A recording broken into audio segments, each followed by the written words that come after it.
mga ka-viewers at magandang hapon po mga ka-viewers, at meron tayong i-repair or kuting-tingon ngayon. So ito ay isa pong Brodo Bluetooth speaker. Yan o. Ayan, nahulog po yung ano. Ayan mga ka-viewers, yung kanyang brand. Ayan, Brodo. Ayan o, Brodo. Model number BTS or Bluetooth speaker 1808. Yan, mayroon siyang output na power 40 watts by 15 watts. Ayan. So, yung kanyang battery ay 3,000 milliampere or 3 ampere mga ka-viewers. At yung kanyang output DC 5 volts sa kanyang IC or charging IC. So, yan. So, kasi po. So, ito palang ano mga ka-viewers, itong problema nitong speaker na to ay sunog yung kanyang pinaka-IC or charging IC. Ayan. Dahil sabi ng mga binatilyo nung nagdala dito sa akin ay ito daw ay hindi man to sa kanila, sa kanilang amo. So yun nga, naiwan na doon sa labas sa yung saan sila nagtatrabaho sa tindahan ata. Kasi ano yun, nagbibenta ng mga ano ba, barbecue. So naiwan na doon. Ayun daw ay naabutan ng ulan. Umulan kasi kahapon ng malakas. So naiwan ito sa labas. So, yan, kaya nabasa. So inopen daw nila at nilinisan, pero at tingin ko basa, mayroon pang nabasa pero dito yung IC siguro, dahil yun tinitesting lang i-open, umusok daw, kaya yun na, at tingin ko nag short yun dahil sa tubig, kaya nga ba nabasa yung IC. So yun ang dahilan, kaya ang ginawa ko dito, yan o, wait lang ha, yan, kita ko sa inyo, yan, natanggal ko na yung kanyang IC na sunog mga kabers, sunog na yan. Ito yung pinaka body ng IC, oh. Ito yung pinaka ground. Naiwan pa nga dito, hindi maganda yung pagkatanggal ko dahil wala tayong pagtanggal. So ang ginagamit ko lang sa pagtanggal ay 45 watts na soldering iron. So natanggal naman yung IC na sunog, pero naiwan yung ito. Yan yung pinaka body ground ng IC, pero okay lang naman yan. Wala namang problema mga kabers kahit maiwan yan. Ang importante matanggal yung paa ng IC, dahil pag andito pa yung IC, pag hindi kasi yung tatanggalin, nagpro-protect yung system, hindi nag-on. Hindi siya nag-on dahil yun nga, sunog yung IC. Kaya tinanggal ko na. Hindi lang maganda yung pagkatanggal ko. Tapos, ang ginagawa ko dyan, pagkatapos kong tanggalin, nililinisan ko yan dahil nangingitim eh. So, nilagyan ko ng gas at ito, brush. Ito yung brush ginagamit ko dyan, panglinis. At sabay patak ng nilagyan ko konti ng petrolyo or gas. So, yan. Ngayon, natanggal ko na siya mga kaperso. Yung kita nyo naman, no? Pero naiwan yung pinaka ano ba tawag dyan, body ground ng IC. Ito yan o, yan, naiwan yan body ground ng IC, pero okay lang yan, walang problema yan. So ngayon, ang solusyon ko dito mga kabers, dahil sunog yung pinaka charging IC, ito kasi speaker na to ay yung kanyang output papuntang baterya ay naglalabas siya ng 8 volts. Yan, so sa madaling salita 8 volts. So yung baterya nito ay dalawa to. So naka-series ito. Dalawang baterya, 3.7 plus 3.7, 7.4. So dahil 7.4 yung baterya, nakadalawa, naka-series, kailangan 8 volts yung output ng charger o ng IC para magsa-charge siya. So ngayon, dahil nasira yung IC, so hindi na yan maglalabas ng 8 volts dahil nasira na yung IC. So ang gagamitin natin ngayon ay ito, aking module na TP5100 charging module or yun na, charging module tawag dito mga kabers, TP5100. So ano to siya, accurate ito sa 5 volts hanggang 12 volts hanggang 18 ata, pero nakalagay ito 15 lang eh. Pero nung unang order ko nakalagay, sinasabi doon ay 18 volts yung kanyang input, kaya niya. At yung ipapalabas naman ito ay dalawa, 4 volts at saka 8 volts. So kung gusto mong palalabasin ng 8 volts, ang gagawin mo dito ay yan, itong dalawang ito yan ba, nakita nyo may nakalagay na set. Yung set na yan, ibig sabihin pag didikit nyo yung dalawang linya para maglalabas siya ng 5 volts or 4 volts. Dahil pag hindi yan naka-short yung dalawang linya na yan, hindi ito maglalabas ng 8 volts mga viewers. So sa madaling salita, ang lalabas niya lang talaga ay 4 volts. Yan. Yan, pag wala ang hindi po nakadikit yan. So dahil ang application natin ay kailangan nating magpapalabas ng 8 volts dahil para makacharge doon sa baterya. Yun ang sinasabi ko kasi yung kanyang baterya ay dalawa baterya na lithium ion na naka-series. So dahil naka-series, tataas yung kanyang voltahe times 2. So kung 3.7, dahil 3.7 yung baterya na yun plus another 3.7, so ang mga malalabas dyan ay 7.4 volts. So dahil 7.4 hindi kayang i-charge ito ng 5 volts na charger. So sa pamamagitan nitong module na to, pwede na tayong magpalabas ng 8 volts. Yan, gamit ito. So kailangan ko lang i-short yung dalawa na yan para maglabas ng 8 volts. So yan. Dito tayo mga kabiyers. So ito pala yung ano niya. Ito pala yung pinaka ano ng speaker. Ano? Yan o. Tinanggal ko na. Ito. Yan o. Connection sa switch. Ito. Tinanggal ko na. At sa kanyang mga papuntang dito. Papuntang display.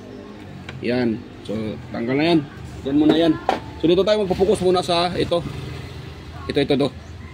Paano ito. So dito naman mga ka-viewers, sa lahat ng vlog ko ay tuturo ko naman ito. Itong may nakalagay na 5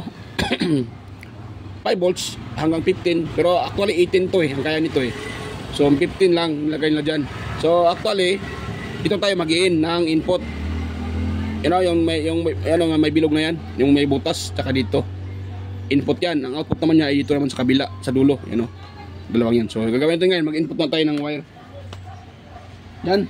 Pero bago pa tayo mga kabisa, sa mga bago pa lang dyan or baguhan na nandito sa aking channel, ay huwag niyong kalimutang mag-subscribe mga ka-viewers. At huwag niyong kalimutang i-share yung ating video para makatulong tayo sa iba. Yan. At huwag na rin kalimutang kalimbangin yung notification bell para malaman ng iba kung paano mag-modify. Ayan, katulad nito na sira yung pinaka charging IC. So para alam nila kung paano mag-modify. Dahil pwede naman to palitan ng IC kung mayroon kayong IC, pero ako wala kasi akong charging IC na separate kaya itong module na to ang gamitin ko. Ito kasi pag itong module ang gamitin na to ay pwede mo siyang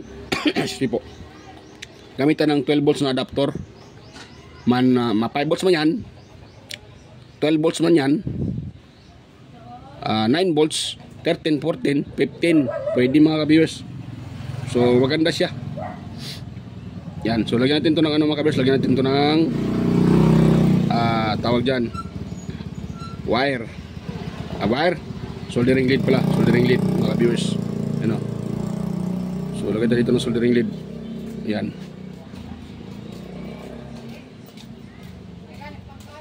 Yan, tapos dito din sa kabila.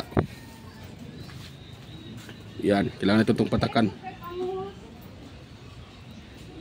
Yan. Tapos itong ating wire.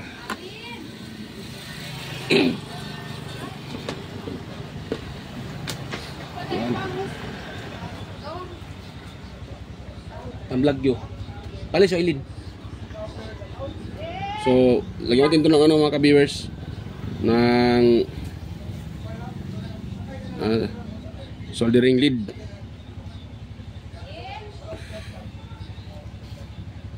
Yan. Yun. Tapos dito din sa kabila. Yan, so ngayon maglagay tayo ng ng tawag diyan. Input wire sa ating module mga ka-viewers. Yan, so dito yung ito may nakalagay naman dyan na positive, may nakalagay na positive. Mag-focus yan positive. So itong ating puti, ito yung kulay puti, ito yung gawin nating positive dahil wala akong ibang kulay na wire na pula. So itong puti, yun yung gamitin nating positive. So yan, soldahin na natin mga ka-viewers para siya. Yan.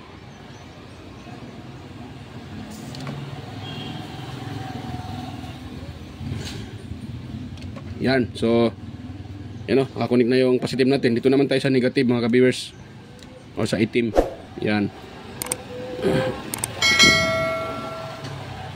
So, ito po yung ating input mga ka-viewers. Okay. Nako, ang init-init.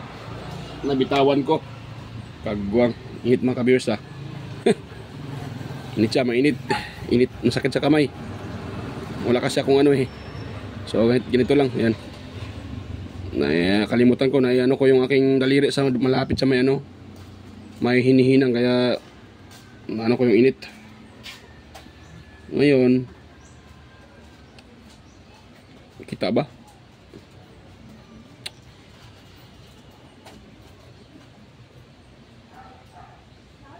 Yan. Yan, pwede na yan mga ka-viewers. Makapal nga yung pagkalagay ng wire ano, pero okay na yan. At least walang natatamaan na ibang parts. Yan, ngayon dahil meron na tayong input mga ka-viewers, nagawin natin dito itong dulo ng ating wire. Yan. Dito natin i-connect sa may ano, ituro ko sa inyo. Dito mga ka-viewers, oh. Yan, pakita ko muna sa inyo para makita nyo. Ayan. So ito yung itong ating pinaka charging port na ano yan siya, oh. C-type yan. Ito kasi turo ko sa inyo ha. Pag C-type kasi, dahil iba pag charge natin ay baliktaran, nagkakarga. So ibig sabihin yan, dalawa yung ano yan, dalawa yung kanyang pinaka input na positive mga ka-viewers. So ito yan siya, oh. Ito. Yan. Kita nyo ba? Saan naman yan? Oh, yan oh. Ito. Yan. Pati yung isa niya, ito din oh. Ito. Saan na yun? Ito. Yan, yung pangalawa. Ito pangalawa na to, isa, di ba isa? Isang primerong pin, tapos pangalawa. Hindi ata kita eh. Ayan oh, yan. Tapos pangatlo, pang-apat, pang-lima naman, ito naman siya. So pareho yan sila. Positive input yan. Ito naman sa ito sa kadulong dulo, negative na yan mga ka-viewers, negative yan. So ano lang, so dahil yan po ay positive at dito yan siya, oh, itong malaking contact na to, diyan tayo magtatap ng pinaka ano natin, input mga ka-viewers dito. Ayan ito. Diyan tayo magtatap ngayon ng input. Hindi pala kita, kagwa na, yan oh. So diyan tayo magtatap dito tayo magtatap ng input na positive. Dahil makakonek yan sila, yan oh, Oh, di ba? Makakonek yan sila. So diyan tayo magtatap. So gagawin natin diyan ay kakaskasin natin ng ito. Oh, kahit dito kasi apiki ano eh. Dito tayo mga ka-viewers, kakaskasin natin to. Yan.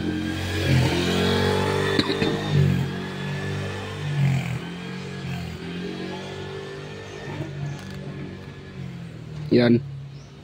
So diyan tayo maglalagay ng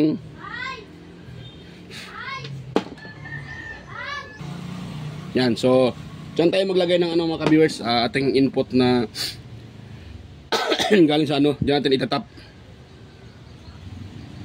Dahil ganito to siya eh. Dito yan magiin yung voltahe lalabas dito at dito yan dumiretso sa ating ano, sa ating module. Sana yung module natin. Ito. Dito yan dumiretso. Yan. Tapos yung out naman niya na 8 volts, doon naman yan sa papuntang ating wire ng baterya. So mamaya yan, ipakita ko lang sa inyo mamaya kung paano itap yan. So dito muna tayo mga ka-viewers. Yan. So lagyan natin ito ng soldering lead. Ito dito. Kaso malaki yung ano ko eh. Yan. Hirap talaga magsolda pag yung soldering lead mo ay soldering iron mo ay malaki yung ano, yung dulo, hindi siya matulis kaya mahirap. Yung isa kong matulis naman ay ano yun eh. Yan. Yan, so dito pa tayo. Yan, so yung ground natin mga kabis, dito na tayo maglagay ng ground. Ito. Dahil maliit yung sa side oh. So mahirap natin yan, mahirapan tayong mag-ano dyan, masulda. Dahil napaka-ano. Yan o. Yan. Yan o. So mahirapan tayo sa ground. So dito lang tayo maglagay ng ground sa may ano niya. Dito. Sa may USB. Pwede naman dito mga ka-viewers. Sa may USB. Pwede yan. Yan. Pwede yan mga ka-viewers. Basta hindi na putol yung ground dito. Papunta dito sa ano. So pwede yan. So dito tayo maglagay ng ano, ng ground sa USB. Pero bago natin lagyan ng ground yan, ay kailangan natin kikis-kisin yan dahil hindi kakapit yung ating ano, solder iron dyan mga ka-viewers. So kuha lang tayo ng ano, pang kiskis dito. Ito. Yan. Yan. Diyan tayo maglalagay ng ground para hindi tayo mahirapan. Kasi pag dyan tayo maglagay sa gilid-gilid na yan, oh.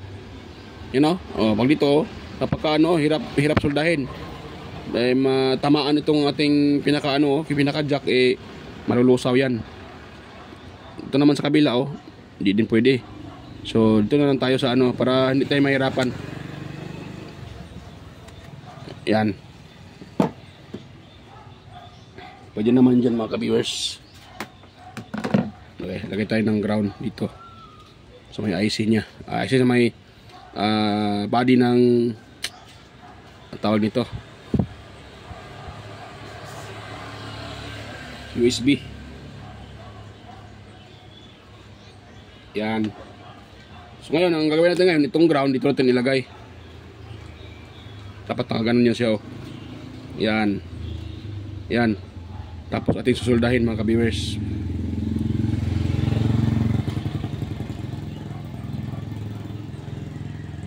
Yan. Yun. So dumikit na yan. Oh, dumikit na, oh, di ba? So, kailangan nating kaskaskasan para didikit yung ating ano. Dito naman tayo sa positive dito. Yung lagyan ko ng ano kanina. Yan, dyan, oh, dyan, oh, dyan, oh. Dyan. Yan, hirap lang talaga dyan eh.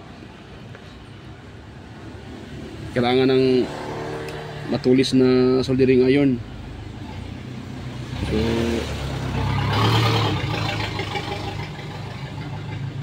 yan. Ayun, na ilagay na mga ka-viewers. You know? So nakatap na yung ating positive ngayon. Ang output naman natin ay dito. So maglagay din tayo dito ng ano, ng ito. Yung dalawa na yan, you know. Yan, maglagay tayo dyan ng soldering lead pati ano, wire. Yun ang output. So bago natin ilagyan ng output dyan, atin mo nang i-short itong dalawa na to. Ito. Yan, o, i-short natin yan mga ka-viewers. Yan.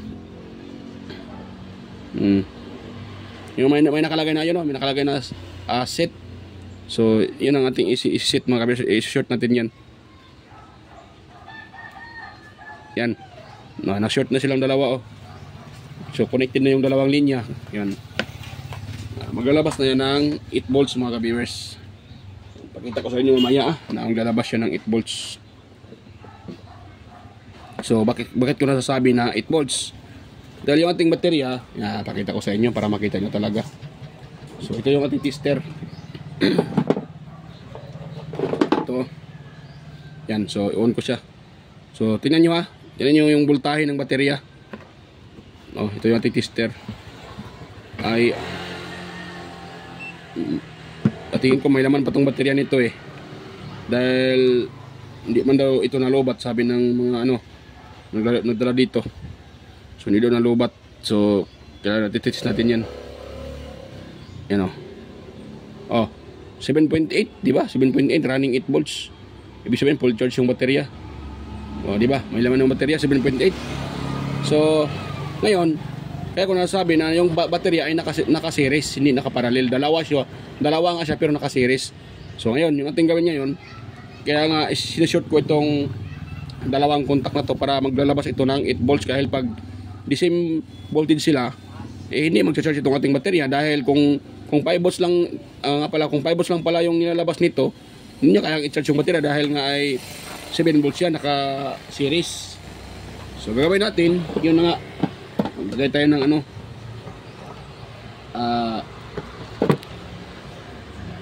siniset natin yung dalawang ano para maging 8 volts yung kanyang ilalabas. Yan. Yan. So gagawin ko dito, magtapa ko dito ng output dito. Ganon din kung ano yung ginagawa natin dito, ganon din dito. So itong itim na wire, dapat dito itim din na wire, you know, katapat niya. Ito ng puti na wire, dapat wire din, puti din dito, katapat din niya. Yan, huwag yung baliktarin mga ka-viewers, ha. Yan. para hindi masisira yung ating module. So ngayon, ang output naman nito, ito, papunta na sa ating baterya. Ito. Yan, mag-ano ako dito mamaya, tawag dyan. Dito tayo magtatap. Yan. So hindi ko na pakita ang pagtap nito para hindi na haba video natin. Pakita ko na sa inyo pagtapos ko ng maitap mga ka-viewers ha. So yan. So yan mga ka-viewers, tapos ko ng ma-wiring ito pero hindi ko pa nailagay sa baterya. So ngayon itetest natin siya. Pakita ko sa inyo na yan po ay naglalabas na ng 8 volts. So ito yung ating tester. Yan, pakita ko sa inyo ha. Diyan na natin na ilagay. So ngayon, mag-iin ako dito ng charger na 5 volts to. 5 volts to mga ka-viewers, 5 volts. Baka sabihin nyo 12 volts. So hindi, 5 volts lang yung ini-in ko dito na charger. So ito. Yan. So ngayon dito tayo magtatap. Tingnan natin kung iilaw yung aking module. Sana iilaw. Kung hindi na. Yan. Nagbe-blink lang. Kagwang na. Yan. So ibig sabihin, tulad mga kabis, nagbe-blink lang. Yan.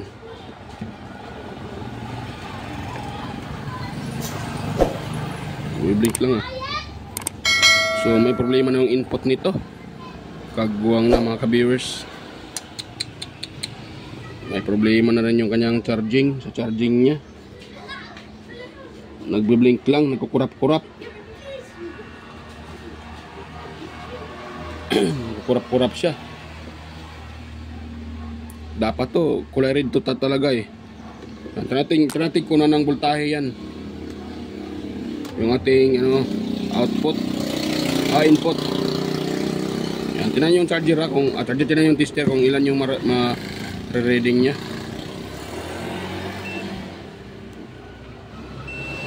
So, ito. I-input natin. Tingnan natin kung abot siya ng 5 volts mga ka-viewers. Dahil nagbi-blink-blink lang yung ilaw yan, Mahina, red pero mahina. Dapat malakas ang ilaw niyan. Meron palang meron palang 5 volts. So meron siyang 5 volts. Ngayon, tingnan natin yung output nito kung nag-out ba ito ng 8 volts mga ka-viewers. Tingnan natin kung mayroon bang 8 volts na nilalabas ito. Try lang natin. Na 5 volts lang din yung nilalabas niya. So hindi naglabas ng 8 volts. Kagwang ng mga ka-viewers. Ayan. Kagwang na itong aking module. Hindi naglalabas ng Ayan mga ka-viewers. So sa sawing palad ay hindi gumana yung aking dalawang mga ka-viewers. May factory defect. Ito ang aking C5100 na charging module. Kaya wala akong ibang maisip na idea kundi yan, ito na lang gamitin ko. Ito dalawa, pareho sila. Nakaset naman yung sinashort ko na yung dalawang nakashort na yung dalawang dito ito ba. Nakashort na yun para sana maglabas siya ng 8 volts. Yan mga kaberso. Yan pero wala hindi naglalabas ng 8 volts at mahina yung niya. Mahina yung kanyang nagkukurap-kurap yung kanyang yung kanyang indicator light. So buo naman yung aking charger. 5 volts naman yung nilalabas. So ito talaga may problema. So ganun talaga. Sa lahat na na-order ko, itong pinakalas ang may problema. Pareho pa sila may problema. So ganun lang.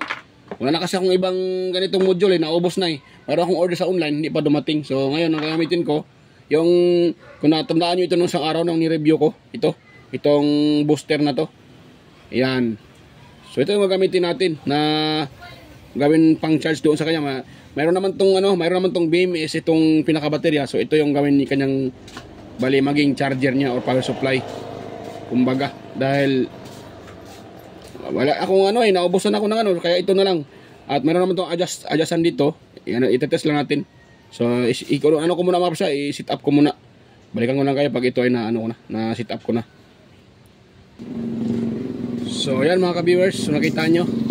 So tapos ko nang na-sit up itong itong boost converter, So pinapalabas ko sa kanya ay yun. Pinapalabas ko ay 8 volts, 8.22. So 8.22 8.2 dahil itong ating baterya naka-series 3.7 plus 3.7 7.4. So hindi naman din pwede na mag-in tayo ng 7.4 dahil hindi mag-charge yan. So ang ginagawa ko ay ang pinapalabas ko ay 8 volts sa ating boost converter para mag-charge doon sa kanyang baterya. Yan. So itong output na to, itong dalawa na to, itong pinaka-output, ito na po yung papunta dito sa ito yung wire na to, baterya. Yan. So gagawin ko dito, itatap ko lang dito mga kabers at balikan ko kayo ulit pag yapon na itap ko na. Yan. So yan mga ka-viewers, tapos na akong mag-wire itong booster, itong module na to. Yan. So yung itong DC step up boost converter. So yan, naka-wiring na at ito nakita naman kayo na-set na yan sa 8 volts yung kanyang output. So yan, so itetest natin itong mga ka-viewers para gagana to. So nga pala, ikukunin ko pa pala itong ito. Ayan, so i-connect ko pala to, nakalimutan ko. Ayan, hindi pa pala ito nakakonect dito. So itong mataas na ito siya. So dito ito pala, itong mataas dito siya mga ka-viewers, nakalagay. So kailangan natin ibalik para ay gagana ito uli. Yun. Itong isa naman, yan, dito naman sa kabila. Ano yun? Dito. Yun. Yun. So ito na yung ko, ito natin. So ang ko dito ay hindi ko siya, hindi ko nilabel yung pagkalagay dahil para kung sakaling mabalat hindi mag-shoot yung negative positive. Nilihis ko yung positive dito, banda yung positive at ito naman yung negative. Yan nakita nyo naman at nakasolda yan para matibay. So ngayon, ito yung ating boost converter. So kuha ako ng charger at ating i-charge yan. So ito yung aking charger na 5 volts. So yan, 5 volts into 8 volts ilalabas niya. Yan. So sana yung ating charge, itong input natin, ito pala. So test natin to kung sakaling gagana to mga ka-viewers. Yan, inputan na natin. Ayun, naka-input na. So ngayon, mag-test tayo ng voltahe. Kung mayroon bang pumapasok na voltahe galing sa ating ating boost converter. Dapat mayroon yang 5 volts. So dito tayo sa input natin. Ito itong dalawang linya na to. At tingnan nyo yung ating tester Hindi pala kita. Lagwang na, yon. O, tingnan nyo itong dalawang linya na to. Ito. Yan mayroon tayong iniina ilan? So na yun.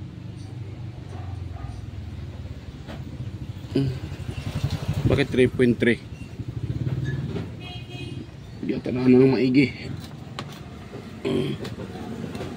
Yun. Ay, yung switch pa pala, hindi ko na i-connect, kakuwang na. Ito pa pala, meron pala switch mga ka-viewers. Muntik na makalimutan. Excited na ako over sa pagka-excited, kaya yun. So dito yung kanyang input, ito nating sukatin.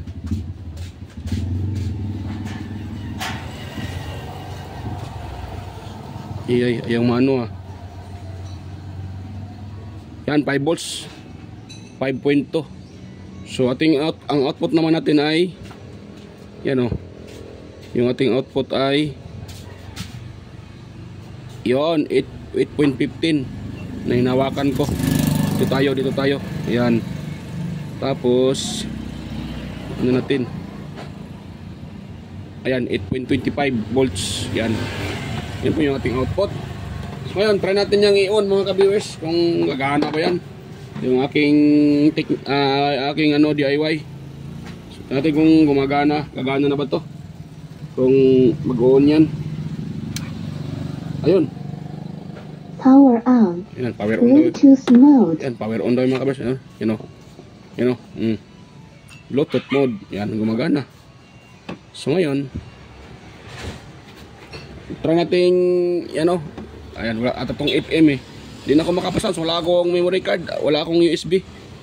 So naka-video yung cellphone, kaya wala tayong pang pa-sounds dito mga viewers. Try natin sa FM, kung may FM to. Line mode. Auxiliary. Tapos, Bluetooth mode. Line mode. dalawa lang pala eh. Bluetooth mode. Bluetooth mode pati ano, yun lang. Line mode. Yan. Bluetooth mode. Bluetooth mode. Oh, Bluetooth mode. Line mode. Oh, yan. Yun lang yung mga viewers. Bluetooth mode. Yan, Bluetooth mode daw. Tapos, ito natin dito sa kanyang ano, ito. Maganda tong speaker na to mga viewers. Itong speaker na to. Brodo. At mayroon siyang ganito ba? Anong tawag nito? Yan. Yay, yay. Oh, diba? Yan. Tapos mayroon pa dito. Awkward. Yan. Awkward. Tapos applause.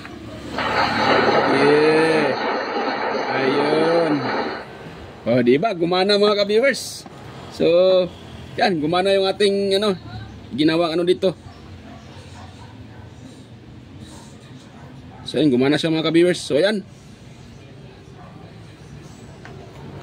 So yan, gumana siya mga ka-viewers. Yan o, nagkakarga na.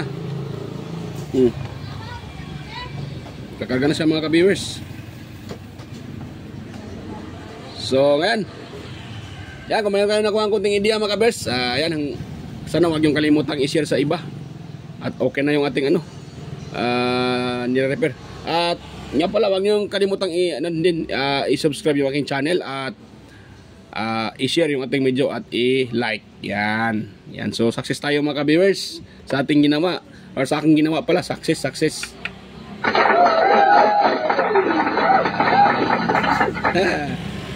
tayo. Success. Yan. Napagana natin yung aking repair na ano, speaker. Akala ko ay hindi na mag-charge uli mga ka-viewers. Pero gumagana siya uli mga ka-viewers. Yan.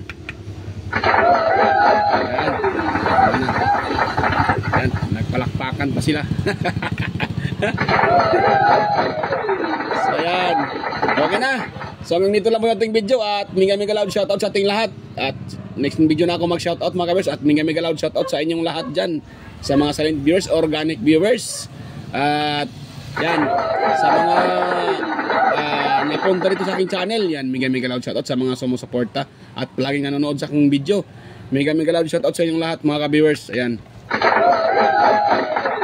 So yan, bye-bye. At kita-kita tayo ulit sa aking next na mga upload. So yan, bye-bye po mga ka-viewers. Bye-bye.